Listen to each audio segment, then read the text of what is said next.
My name is Yusuf Estes, and originally I'm from Texas. I live now in the Washington, D.C. area, and I came to Islam about 20 years ago because of something very special. Before I came to Islam, I used to call people to Christianity. Everywhere I went, I would be carrying my Bible with me. I would have my salib or cross, and I even had a cap, a hat, that said Jesus, Isa, Jesus is Lord. Do you know, I didn't realize then how funny I must have looked. I didn't realize it. But in those days, I was very passionate about communicating the message that I felt people needed to know. A message about love, a message about peace, and a message about being a good person, so that when the last day comes, the Yawm al-Akhir, that we'd be prepared for that. The daily life that I had before coming to Islam was filled with two things: working hard to make business, make money, tijara, and working hard to tell people about Jesus and the message of peace. It surprised me to find out that in Islam I could work more and communicate more, that's for sure. Before I met the person that helped me to know more about Islam, I used to have a very bad picture about Islam and Muslims. In fact, I was so afraid to even meet a Muslim that when my father told me we'd be doing business with a Muslim, I said, no way. No, these guys, Muslims, they are terrorists, they are hijackers, they are kidnappers, and they don't believe in God. In fact, they're worshiping a black box in the desert, and they kiss the ground 5 times a day. That was the way I understood Islam. A very bad opinion, and a bad idea of how they treated women and how they treated children. I thought that really it was almost like they want to put everybody in prison. This was the idea that I had. But then I had never really met a Muslim until we started doing business with a man from Egypt. When I first met this Egyptian gentleman, I was surprised because I was expecting to see some man wearing a long dress and a black robe over it and a big turban or imama on his head, and he has one eyebrow goes all the way across like this, maybe carrying a sword, a Saif, Hussam, like this, and maybe, something like Ayatollah Khomeini, I don't know. But then, when I met this man, I was so surprised. He was wearing normal clothes, and he looked as normal as anybody. He didn't even have a big beard. In fact, he didn't have any hair because he was even bald-headed. He was nice, a really nice person. And I thought right away, hey, I bet I can convert him to become a Christian. That was my idea. I'll make him become a Christian. But Allah had other plans. One of the things that really amazed me, you say in Arabic, ajib, ajiban, amazing, astonishing, was the way this man, although very quiet, gentle, kind, but what's amazing was the way that he, every day, he would do the salawatul khams. Every day. He would pray 5 times a day, on time. He would say, excuse me, I'll be right back. He would go and make wudu. Then, Allahu Akbar. Do his salah, some dhikr, dua, and come back to us and start working again. Every day, except 1 day a week. Yawm al-Jum'ah, he stops everything. He said, I will be back in 2 hours. He would get ready and drive to the masjid do his salah there, and come back. And it took almost a half hour just to get there.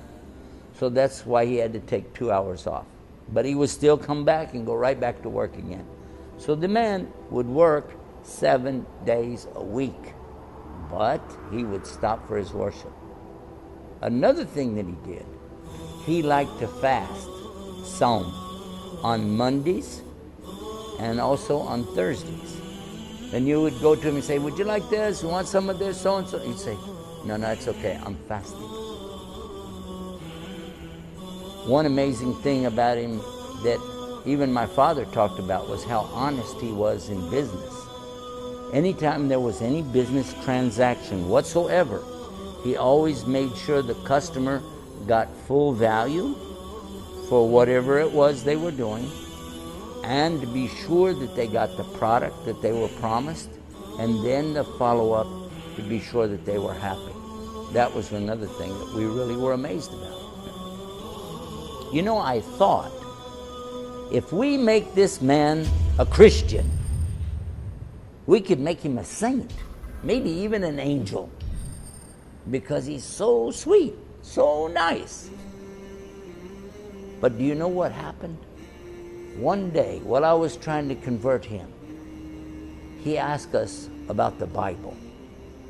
And so I said, yes, I have a Catholic priest who will come to my house. I was a Protestant. This is two different religions. And my father would be there with his Bible. So I have my Bible. My father has a different Bible. The Catholic has another Bible.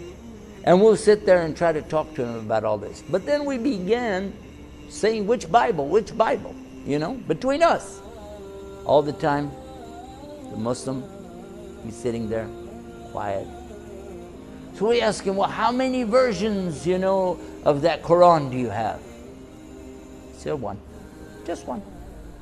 And it's still in Arabic. The way it came, it's perfect, nothing's missing. No words are missing, no pages are missing, not even a dot is missing. So then we had another idea. Let's talk to him about God. But when we started to talk about God, he said, can you explain Trinity? Well, we tried to explain how three could be one. We gave many examples, but none of them really hold up very good. Do you know that when we asked him, what do you guys say about God? He said, well, it's pretty simple. And he said what Allah said in the Quran, A'udhu billahi minash shaitanir rajim, Bismillahir Rahmanir Rahim, Qul huwa Allahu ahad, Allahu samad, lam yalid wa lam yulad, wa lam yakul lahu kufuwan ahad. And do you know, his argument was so strong, we just sat there like this. No expression. Imagine what a beautiful meaning this has when somebody knows. When they really know Allah, He is Ahad, unique, one, no partners. And He takes care of everything. And He has no father, He has no sons, He has no relatives, no daughters, no cousins, no uncles. And He is not like anything. He is Ahad, unique. Amazing. Many people ask me, how did you feel about being a Christian? What was it like to be a Christian? Did you ever have any doubts about Christianity? Well, actually, at one point in my life, I was so involved in Christianity, believing in it, that I thought it was everything, until I began to find mistakes in the Bible, serious mistakes in the Bible, and then it made me begin to doubt. Not doubt about God, no, but to doubt about the Bible. And what about Christianity? Some of the things that we think about when we talk about this subject is, why is it called Christianity? Because if it's called Christianity, it means you have to follow Jesus Christ. But what about all the people before that? They couldn't have known about Him because He wasn't here. What about Adam, Abraham, Moses, David, Suleiman, all the prophets? And then what about Jesus himself? Did he say, I'm a Christian? Actually, I found in the Bible, it says that they were never called Christians until they took their message to Antioch, long after Jesus was gone, long after Paul came into the religion and started changing things. Even then, he said, we were never called Christians until after Antioch. Then I started thinking, if the name is not right, the book has some mistakes, I don't know. But when I looked at other options, other religions, I wasn't very impressed. I really wasn't. And I had not really heard anything about Islam. And I never met any Muslims. Not until my Egyptian friend. But then I began to observe some things that really made me see a beautiful connection. One of the things that my Egyptian friend told me is that we Muslims believe in Jesus. I said, what? Because I know Jewish, you know, the Yahudi, they believe in Adam and Abraham and Isaac, Ishaq, Ishmael. They believe in Suleiman and David and all these prophets. They believe in the Old Testament, but they do not believe in Jesus. Not as a prophet, not as a son of a God, not as a miracle worker, nothing. So how could a Muslim believe in Jesus? And he said, yes, we call him Isa. I said, okay, that's all right. It's similar to Jewish, Yeshua, Isa, Yeshua. Okay. He said, and do you know what? We know he's a miracle birth. Oh, the Immaculate Conception, mu'jiza from Allah. So, okay. And we know that he did miracles. Even when he was born, he could speak. Isa alayhi salam, he could speak when he was born. And he told the people he was a prophet. And he had a mission. I was like, really? I don't know that. And he did miracles. People that had skin disease, they were cured. People who couldn't walk, lame, they were cured. People that were blind, and they were cured. Even a dead man was brought back to life. Story is in the Bible, Lazarus, but you're telling me a Muslim believes this? Huh? I said, yeah. I said, okay, well, what do you believe about Jesus? We say he's the Son of God. What do you say? He said, we say he's the Son of Mary. Oh yeah, that makes sense. He is the Son of Mary. He said, this way we don't have to try to resolve the issue of Son of God. Ibn Allah, a'udhu billah, astaghfirullah. Allah has a son, a'udhu billah. So this is where it really starts making you think. Muslims do believe so much, almost, you know, it's almost exactly, almost, but maybe a little bit different. Because when we came to the subject of Son of God, he said, no. Son of Mary, yes. Mu'jiza, yes. Even the Kalimatullah, the Word of God, the Logos. When Allah wants anything, he just says, kun fayakun. Be, and it is. And that's how he created Jesus. And I thought, oh, it's in the Bible. The Kitab al-Maqdis, that's what it says. Be, and it is. And that's how he made him. So, Maryam is the mother. God is the creator. Exactly what my Muslim friend told me. I thought, oh, if this is the case, what else do you believe? He said, we believe he's not dead. He's with Allah, and he will come in the last day. Oh my God. He said, this man is going to be easy. I can convert him right now. This is almost the same thing. But then it happened. The big event happened. The Catholic priest friend of mine said, I want to go to the mosque. I want to see, what do they do? And he went to the mosque. When he came back, we said, come here. What are they doing there? Do they slaughter animals, dhabiha? Or do they make bombs, something? He said, no. He said, they line up, saf, then they stand like this. He said, like a monk or priest when they worship in silence. He said they were silent, stood like this.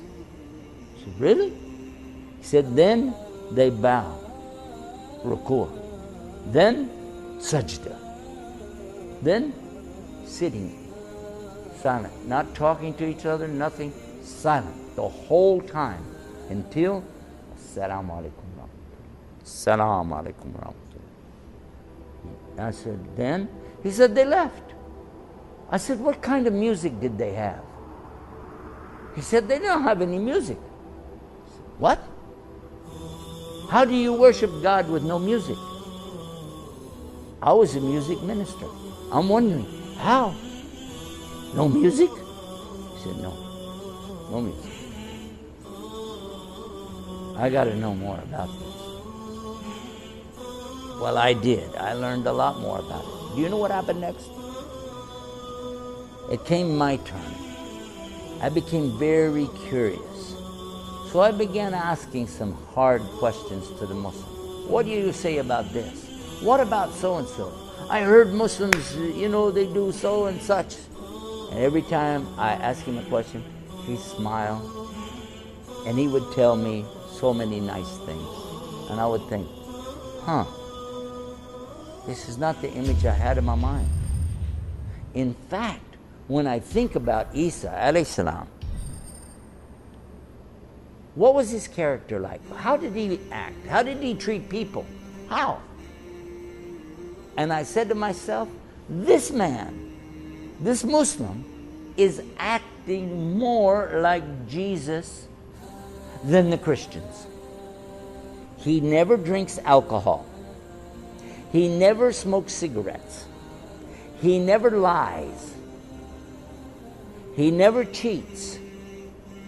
He doesn't chase the women, if you know what I mean. No. In fact, when ladies come close, he puts his eyes down. I said, if Jesus was here, alayhi salam, this is what he would do. He would be like this man.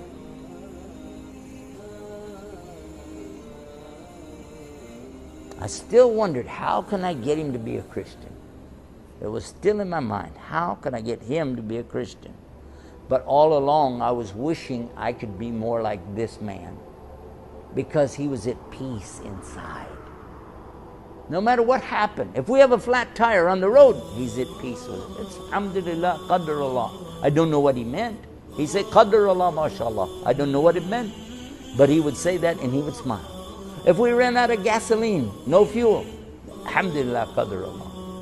If I didn't have the money to pay for something, qadr Allah, mashallah. No matter what happened, he was okay. I'm wondering how.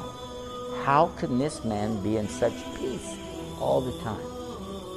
I wish I would be like that. You know, when I think about my friend, the Muslim, I almost laugh now to remember how patient he was with me.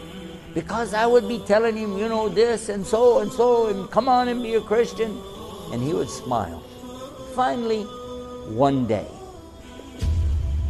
he said to me, I will go to your religion if your religion is better than my religion. But you need proof. Proof?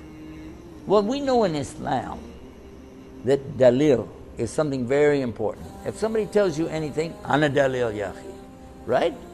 But never in Christianity anybody said this to me. What is your proof? Proof? I even said to him, proof?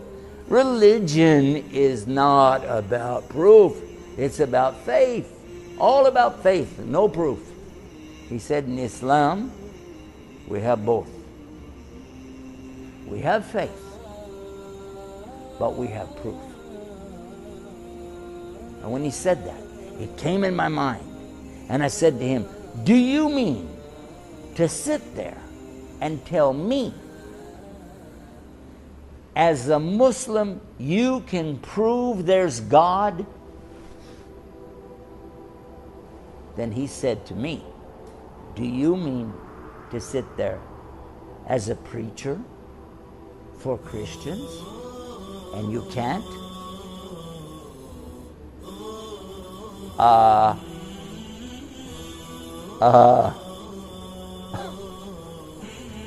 Now what could I say? Because I want to know what's his proof. Because I never thought about proof for anything. Just you hear somebody say it, you believe it. If they said in the Bible it says so and so, if you look and read, you never find it. Where does it say it? He said it, okay, I believe it. No, in Islam, every single word you must be able to prove, or you don't say it. Allah said, Qala Allah wa Qala Rasul. This is the haqq of Islam. Qala Allah, the Quran, wa Qala Rasul, the hadith, Sahih hadith, Bukhari, Muslim. And when he would explain, my Muslim friend, he would explain Islam to me, he would tell me, in Quran, Allah said, and he would say the Arabiya. I don't know Arabic, zero, no Arabic. In those days, I didn't know one word, not even Salaam Alaikum, nothing. But he would still recite the Quran in Arabic. And then he would say, more or less, the English could be like this. And he would tell me. And he would say, Rasul Sallallahu Alaihi Wasallam, Prophet Muhammad, peace be upon him. Waqala, he said, for instance, خيركم من تعلم القرآن وعلمه.